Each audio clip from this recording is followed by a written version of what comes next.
Assalamualaikum warahmatullahi wabarakatuh. Bagaimana kabarnya teman-teman hari ini? Insya Allah lebih semangat belajarnya ya. Alhamdulillah, kali ini kita akan belajar tema 7 yaitu kepemimpinan. Sebelum kita belajar, kita baca basmalah terlebih dahulu. Bismillahirrahmanirrahim. Mudah-mudahan dengan bacaan basmalah Allah memberikan kemudahan untuk kita semua dalam mempelajari pelajaran hari ini.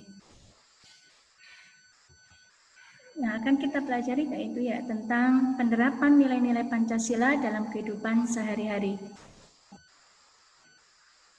Keterikatan nilai-nilai Pancasila dengan kepemimpinan.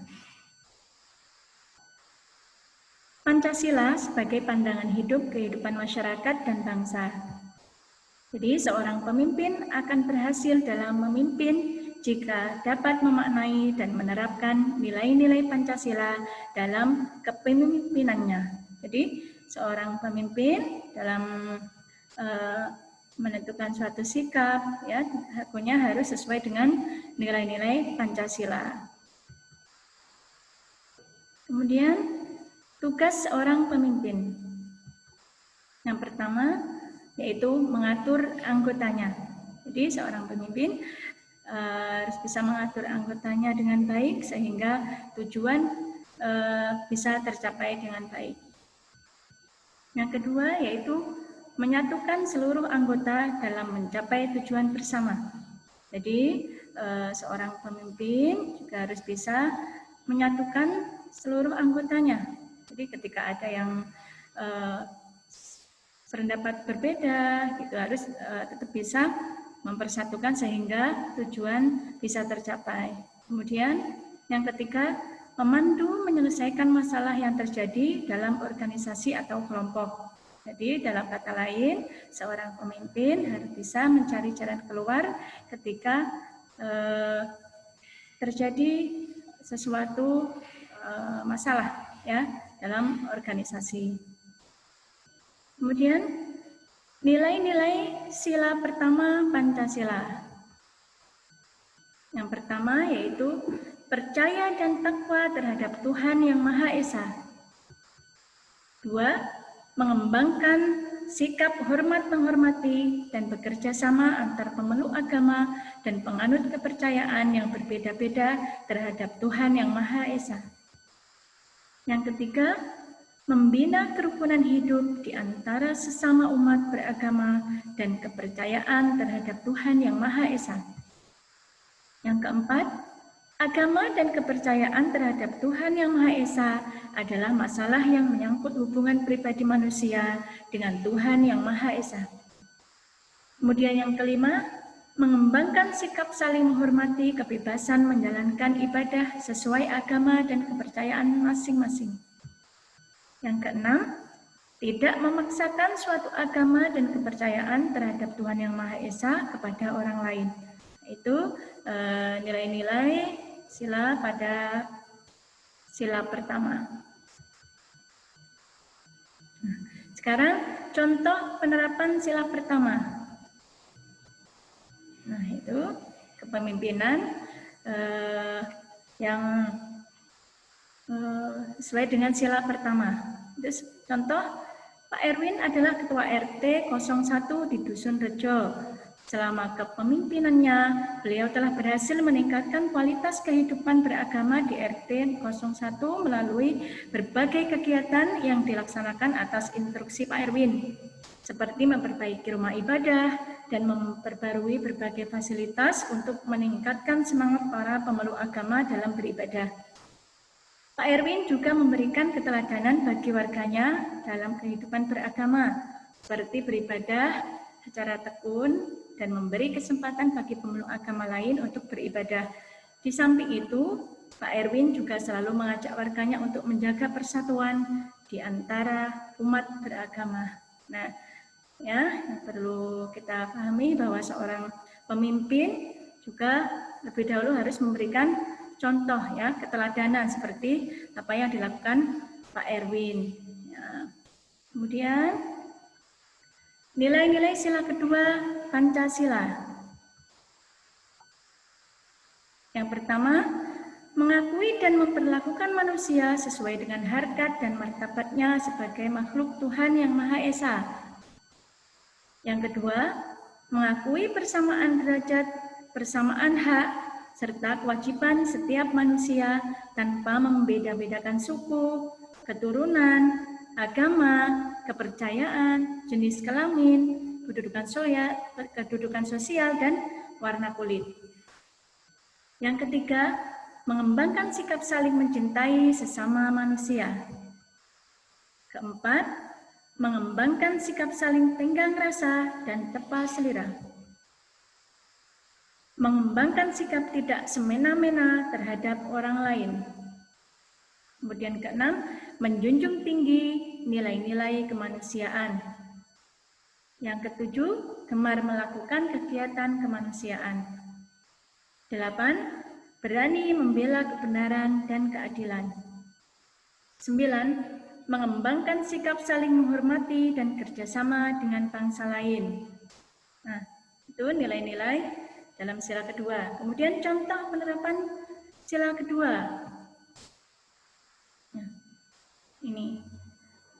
Pekerjaan yang diemban oleh Dr. Wahyu bukanlah pekerjaan yang ringan. Ia pernah melewati hutan belantara pada malam hari dengan diiringi hujan yang lebat, tetapi pulang dengan tangan hampa karena pasiennya tidak mampu membayar. Ia juga sering menerima bayaran bukan bentuk uang, melainkan dalam bentuk bahan makanan. Meski menghadapi berbagai kesulitan, Dr. Wahyu tetap ikhlas dalam menjalankan tugasnya. Ia merasa bahwa menolong masyarakat yang sedang mengalami masalah kesehatan merupakan kewajibannya sebagai seorang dokter. Nah, itu contoh penerapan sila kedua. Ya, sebagai seorang dokter yang punya tugas yang sangat mulia, ya, yaitu tugas dalam kemanusiaan. Nah, itu dengan ikhlas menjalankan tugasnya meskipun dibayar dengan seadanya. Bahkan ada yang tidak membayar. Kemudian nilai-nilai sila ketiga dalam Pancasila. Yang pertama, sanggup dan rela berkorban untuk kepentingan bangsa dan negara apabila diperlukan. Yang kedua, mengembangkan rasa cinta kepada tanah air dan bangsa. 3. Mengembangkan rasa kebanggaan berkebangsaan dan tanah air Indonesia. Mengembangkan persatuan Indonesia atas dasar Bhinneka Tunggal Ika. 5. Memajukan persatuan dan kesatuan bangsa. Nah, ini 5 nilai-nilai sila ketiga dalam Pancasila. Kemudian contoh penerapannya, penerapan sila ketiga. Desaku dipimpin oleh seorang lurah perempuan, namanya Bu Wati. Pernah suatu ketika terjadi pertikaian di desaku, Bu Wati turun tangan secara langsung untuk menyelesaikan pertikaian tersebut. Bu Wati mendamaikan pihak yang bertikai dan berhasil menyelesaikan masalah secara kekeluargaan. Bu Wati tidak ingin pertikaian tersebut memecah belah warga. Untuk meningkatkan persatuan dan kesatuan warga, Bu Wati sering mengadakan kegiatan seperti jalan sehat atau acara keagamaan agar warganya dapat hidup rukun dan harmonis. Nah, itu contoh penerapan sila ketiga.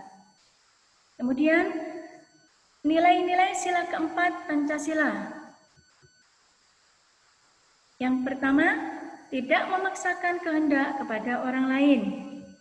Yang kedua, mengutamakan musyawarah dalam mengambil keputusan kepentingan bersama. Yang ketiga, musyawarah untuk mencapai mufakat diliputi oleh semangat kekeluargaan. Keempat, menghormati dan menjunjung tinggi setiap keputusan yang dicapai sebagai hasil musyawarah. Dengan iktikat baik dan rasa tanggung jawab melaksanakan hasil keputusan musyawarah. Yang keenam, di dalam musyawarah diutamakan kepentingan bersama di atas kepentingan pribadi dan golongan. Yang ketujuh, keputusan yang diambil harus dapat dipertanggungjawabkan secara moral kepada Tuhan Yang Maha Esa, menjunjung tinggi harkat martabat manusia, mengutamakan nilai-nilai kebersamaan dan keadilan, serta mengutamakan persatuan dan kesatuan demi kepentingan bersama. Nah, ini 7 nilai-nilai sila keempat Pancasila. Kemudian sekarang penerapannya, contoh penerapan sila keempat. Pak Herman adalah seorang kepala sekolah di sebuah desa. Suatu hari, Pak Herman ingin mengirimkan siswanya untuk mengikuti lomba cerdas cermat di tingkat provinsi. Namun ada masalah biaya. Akhirnya Pak Herman mengadakan musyawarah yang diikuti oleh para guru. Sebagai usulan dari guru, berbagai usulan dari guru telah diterima dan menyepakati untuk melakukan penggalangan dana. Hingga akhirnya setelah hasil penggalangan dana terkumpul, siswa yang akan dikirim Pak Herman untuk mengikuti lomba cerdas cermat pun dapat berangkat ke provinsi. Nah, itu contoh penerapan sila keempat. Kemudian nilai-nilai sila kelima Pancasila. Yang pertama, mengembangkan perbuatan luhur yang mencerminkan sikap dan suasana kekeluargaan dan gotong royong.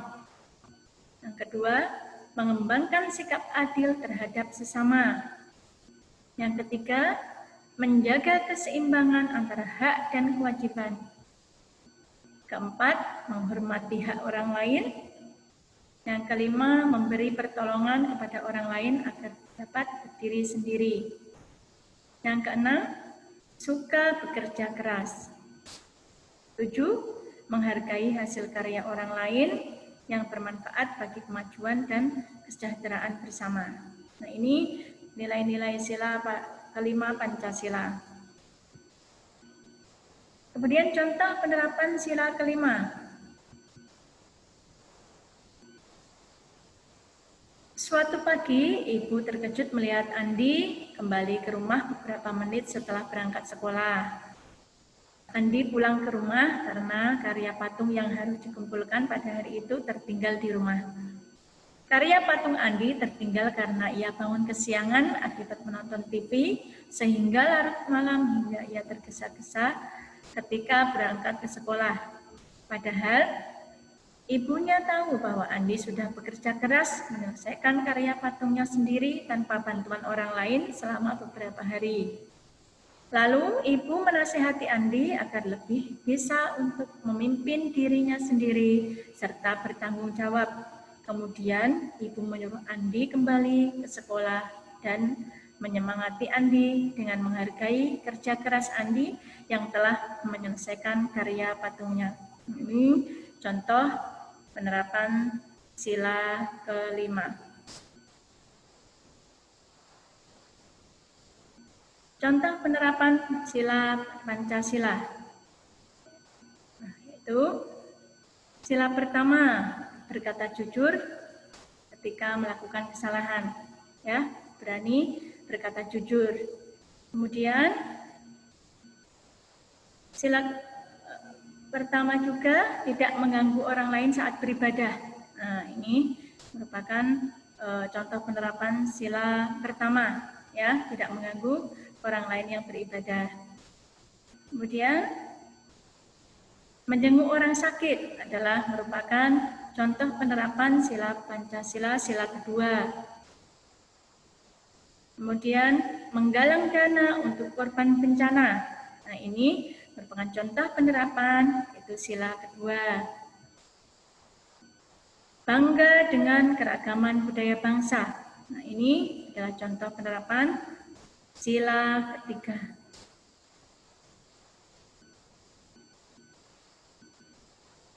Mau berteman dengan orang yang berbeda suku. Ini adalah contoh penerapan sila ketiga. Kemudian melakukan musyawarah untuk mengambil keputusan, yaitu sila keempat. Menerima saran dan masukan orang lain saat berdiskusi, yaitu sila keempat. Tidak bergaya hidup mewah dan tidak boros adalah sila kelima. Suka bekerja keras, yaitu contoh penerapan sila kelima. Nilai-nilai kepemimpinan dan contohnya. Seorang pemimpin ya harus religius, ya.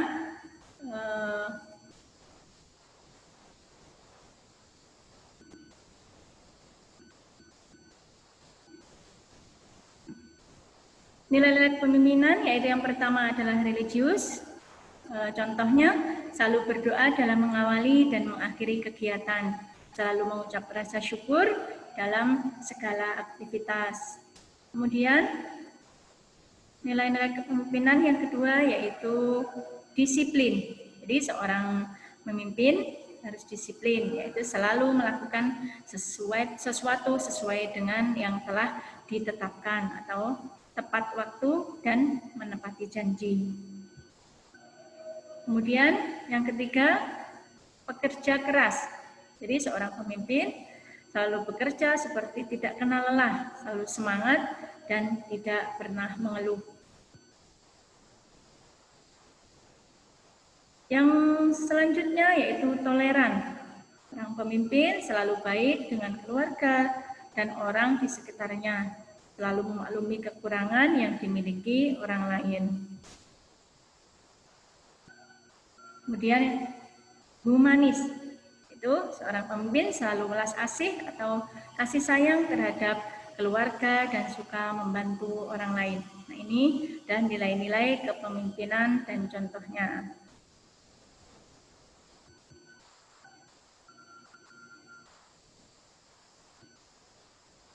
Nah, itu tadi kepemimpinan. Jadi pemimpin dari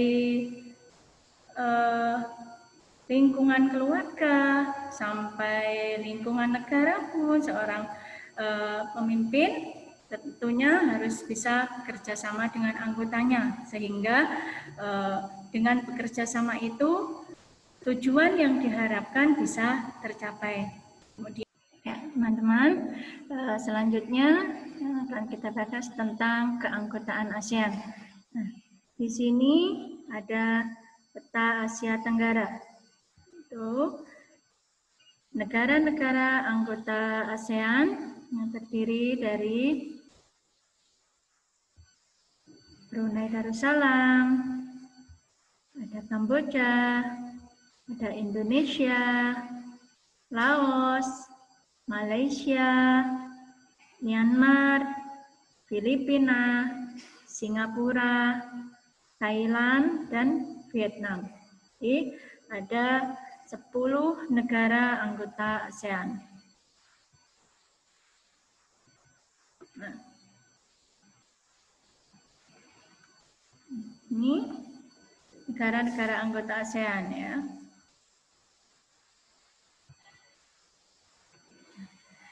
Sini ada yang pertama Filipina, Indonesia,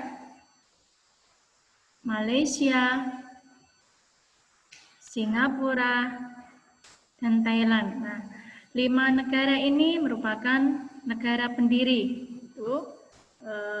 Dirinya ASEAN pada tanggal 8 Agustus tahun 1967. Kemudian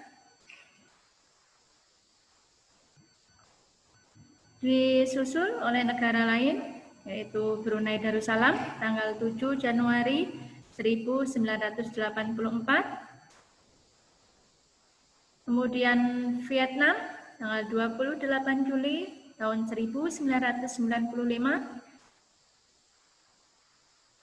Laos, Myanmar itu dengan tanggal yang sama, yaitu 23 Juli tahun 1997, kemudian yang ke-10 adalah Kamboja. Nah, ini adalah 10 negara-negara anggota ASEAN. Kemudian, tujuan ASEAN dalam Deklarasi Bangkok. Yang pertama yaitu meningkatkan kerjasama yang aktif dan saling membantu di bidang ekonomi, sosial, teknik, ilmu pengetahuan, dan administrasi. Yang kedua, mempercepat pertumbuhan ekonomi, kemajuan sosial, dan pengembangan kebudayaan di kawasan Asia Tenggara. Yang ketiga, memelihara kerjasama yang erat di tengah-tengah dengan organisasi regional dan internasional yang ada. 4. Bekerja sama guna meningkatkan pemanfaatan pertanian dan industri. Kemudian yang kelima, meningkatkan perdamaian dan stabilitas regional. Sekarang, peran Indonesia dalam kerjasama di bidang ekonomi. Nah, ini wujud integrasi komunitas ekonomi ASEAN atau KEA. A. Tercapainya wilayah ASEAN yang aman dengan dinamika pembangunan lebih tinggi. Yang B. Pengentasan kemiskinan masyarakat ASEAN dan peningkatan pertumbuhan ekonomi untuk mencapai kemakmuran secara merata dan berkelanjutan. Nah, ini terjalinnya kerjasama ASEAN di bidang ekonomi dengan negara-negara ASEAN. Yang pertama yaitu membuka pusat promosi ASEAN. Yang kedua, sebagai negara yang menyediakan cadangan pangan. 3. Menjalin kerjasama di bidang perindustrian dan perdagangan. 4. Menjalin kerjasama di sektor jasa. 5. Mendukung pembentukan integrasi di kawasan Asia Tenggara. Nah, ini peran Indonesia di ASEAN. Itu ketika KTT 1 ASEAN di Bali pada tanggal 23 sampai 24 Februari tahun 1976. Keterangannya merupakan KTT 1 ASEAN di Bali. Peran Indonesia menjadi penyelenggara KTT ASEAN. Pembentukan Sekretariat ASEAN yang berpusat di Jakarta. Wakil Indonesia berhasil menjadi Sekretaris Jenderal ASEAN. Kemudian kerjasama antar parlemen di ASEAN. Kerjasama parlemen atau AIPO merupakan badan yang didirikan untuk mengingatkan kerjasama antar parlemen negara-negara ASEAN. Peran Indonesia, 1. Mengusulkan pembentukan kerjasama antar parlemen tahun 1974. Yang kedua, mendirikan secara resmi kerjasama antar parlemen. Kemudian, pertemuan ke-44 Menteri Luar Negeri ASEAN pada tanggal 19 Juli 2011. Keterangannya, pertemuan ke-44 Menteri Luar Negeri ASEAN berada di Bali, membahas pembentukan Institut Perdamaian dan Rekonsiliasi atau AIPRS. Peran Indonesia menjadi tuan rumah pertemuan ke-44 Menteri Luar Negeri ASEAN. Menteri Luar Negeri Indonesia memimpin pertemuan ke-44 Menteri Luar Negeri ASEAN pada tanggal 19 Juli 2011. Selanjutnya yaitu peran Indonesia dalam kerjasama ASEAN. Nah, kita lihat akan ini ada KTT ASEAN. Yang pertama yaitu lokasi penyelenggaraan di Bali, Indonesia tanggal 23 sampai 24 Februari tahun 1976. Kemudian hasil KTT-nya, deklarasi kerukunan dan perjanjian persahabatan di lingkungan ASEAN, serta pembentukan kesekretariatan ASEAN. Kemudian yang kedua, KTT ASEAN yang ke-9, lokasi dan waktu penyelenggaraan di Bali, Indonesia, tanggal 7 sampai 8 Oktober tahun 2003. Hasil KTT-nya yaitu Indonesia mengusulkan pembentukan komunitas ASEAN atau ASEAN Community meliputi bidang ekonomi, sosial budaya, dan keamanan. Ketiga, KTT ASEAN yang ke-19, lokasi dan waktu penyelenggaraan di Indonesia tanggal 17 sampai 19 November tahun 2011. Hasil KTT-nya disepakati kawasan bebas senjata nuklir Asia Tenggara. Itu negara-negara ASEAN wajib tidak mengembangkan, memproduksi ataupun membeli, memiliki atau menguasai senjata nuklir. Nah, itulah teman-teman ya pelajaran yang kita bahas pada kali ini. Mudah-mudahan teman-teman bisa memahami, dan cukup sekian yang Ibu bisa sampaikan. Mohon maaf bila ada kekurangan. Wabillahi taufiq wal hidayah. Assalamualaikum warahmatullahi wabarakatuh.